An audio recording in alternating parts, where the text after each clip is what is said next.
Betapapun Pak Jokowi awal-awal maju presiden mengatakan tidak ada bagi-bagi kursi, tidak ada balas budi. Tapi dia terperangkap dengan sistem itu. Dari awal dia sudah berkoalisi, makin banyak koalisi partai masuk ke dalamnya, dan ketika membentuk kabinet, janji-janjinya tidak dapat diwujudkan. Akhirnya, kabinet memang betul-betul bagi-bagi kursi. Terus bagi-bagi itu berjalan sampai hari-hari terakhir ini. Ada dirjen dilantik yang bukan birokrat, walaupun dimungkinkan oleh undang-undang ASN. Relawan-relawan pada diangkatin menjadi komisaris-komisaris BUMN. Akhirnya Presiden Jokowi terjebak dengan sistem dan terjebak dengan desakan-desakan politik yang tidak mampu dikendalikannya. Lalu bagaimana kita mengatasi ini? Sistem sudah tercipta seperti itu dan menimbulkan kegaduhan-kegaduhan. Dan kegaduhan-kegaduhan itu juga disebabkan ketidakpahaman menyelenggarakan negara. Jelas bahwa langkah-langkah pertama mencalonkan Kapolri misalnya, itu karena salah semua. Aturannya tidak begitu. Jelas undang-undang kepolisian ada. Saya ingat betul karena saya yang mewakili pemerintah dengan almarhum Pak Matori Abdul Jalil membahas RUU polisi sampai selesai. Tapi itu kan keliru. Keliru itu kemudian menimbulkan kegaduhan. Awal-awal sudah menimbulkan kegaduhan tentang kartu-kartu sakti dan sebagainya dan sebagainya. Nah, sangatlah penting untuk memahami hakikat bernegara kita itu dan bagaimana mekanisme kita menjalankan negara. Kalau tidak, maka negara itu akan menjadi amatiran. Maka negara itu akan menjadi amatiran. Maka negara itu akan menjadi amatiran. Itulah yang terjadi pada pemerintahan ini. Itulah yang terjadi pada pemerintahan ini. Itulah yang terjadi pada pemerintahan ini. Jadi, penjiwaan, pendalaman, hal-hal seperti itu sangatlah penting. Tentu harus ada kombinasi. Kalau sebagian besar kabinet itu terdiri dari orang-orang yang tidak punya pemahaman bernegara, tidak punya pengalaman menyelenggarakan negara, tidak menjiwai hakikat kehidupan bernegara itu, makanya terjadilah kekacauan. Lalu apa yang harus kita lakukan di tengah sistem yang memang sudah seperti itu? Pada hemat saya memang presiden yang memang harus mempunyai satu kewibawaan yang besar. Memang presiden punya keterbatasan-keterbatasan seperti diatur oleh konstitusi dan undang-undang. Presiden tidak bisa mengintervensi penegakan hukum. Betul, tidak bisa. Tapi presiden punya kebijakan. Bagaimana harus menegakkan hukum? Dulu waktu nyusun undang-undang kejaksaan tahun 2004, saya maunya kejaksaan itu, Jaksa Agung independen. Tapi pada waktu itu, mungkin Pak Setapi masih ingat, Pak Da Costa mengatakan tidak bisa. Sebab presiden akan dipilih langsung dan presiden punya kebijakan menegakkan hukum. Karena itu Jaksa Agung harus seorang presiden. Mulanya kita mau Jaksa Agung seperti Kapolri, diajukan begitu.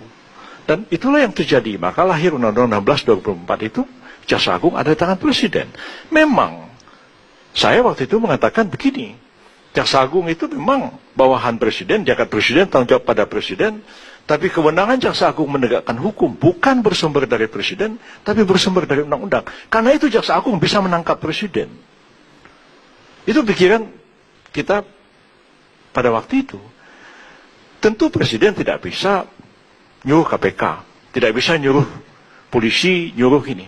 Tapi presiden ketika dihadapkan kepada dilema keributan institusi antara KPK dengan polisi dengan kejaksaan, presiden yang berwibawa, dia bisa panggil semua itu untuk bicara. Memang saya tidak bisa mencampuri tugas Anda. KPK independen. Mahkamah Agung independen. Tapi kalau hukum ini kacau, dibikin Anda-Anda, orang di luar negeri tidak tahu siapa KPK, siapa jaksa. Yang tahu presidennya goblok. Yang tahu presidennya goblok. Yang tahu presidennya goblok. Karena itu presiden harus punya satu kewibawaan dan harus punya satu pemahaman. Betul-betul dia paham menyelenggarakan negara ini. Sudah cukuplah kita bereksperimen. Ya. Mulai dari Gus Dur, Megawati, Jokowi, kita bereksperimen. Sebagian besar rakyat kita masih percaya kepada mysticism. Ya, kalau orang ini jadi presiden, negara otomatis gemah ripah loh jinawi, tata tentrem karto raharjo, dan seterusnya. Seperti mistik. Negara ini harus dikelola secara rasional, dan kita harus punya kecerdasan yang tinggi, memecahkan persoalan-persoalan yang kita hadapi. Jadi saya tidak mendapat kalau mengatakan, ya kegaduhan itu juga sesuatu yang baik. Kegaduhan itu justru menghabiskan energi, kita hal-hal yang tidak perlu, berdebat kusir yang gak jelas, beda dengan debat tahun 35, polemik kebudayaan, takdir, Arwin Pane, berdebat. Atau debat tahun 52, antara Syahrir, kemudian Sumitro Jaya Hadikusumo, Yusuf Wibisono, Safruddin Prawiranegara, berdebat tentang arah pembangunan ekonomi. Cerdas debatnya. Sekarang kita debat hal-hal yang tidak substansial. Habis waktu kita jadi pejabat menjelaskan hal-hal karena juga gaduh di media yang bersumber dari kegaduhan di dalam pemberitaan itu sendiri. Nah, saya melihat kalau begini terus, kita makin tertinggal. Kita sudah masuk masyarakat ekonomi ASEAN, presiden kita menganggap, ya jangan dimanjakan, jangan diprotes, biar kompetisi. Padahal konstitusi kita mengatakan negara melindungi segenap bangsa dan tumpah darah Indonesia. Tidak bisa rakyat itu diberikan suruh bersaing sama orang Singapura, bersaing sama orang Malaysia. Habis dilibas bangsa ini.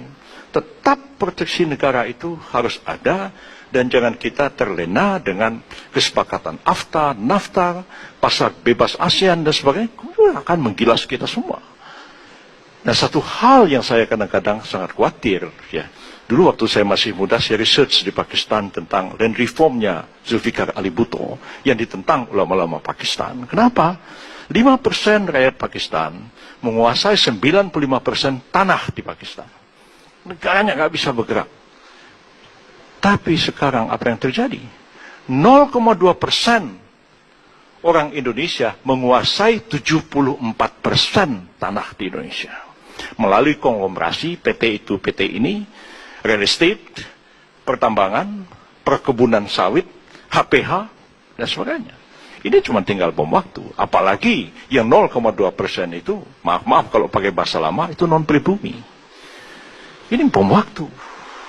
Nah, jadi saya pikir hanya presiden yang cerdas dan berani, hanya presiden yang cerdas dan berani, hanya presiden yang cerdas dan berani yang bisa menyelesaikan soal ini, dan dia memang punya kewibawaan yang besar untuk berbicara kepada semua pemimpin yang ada di negara kita ini.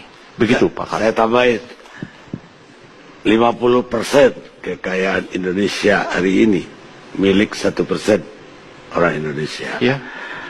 70% kekayaan milik 10%.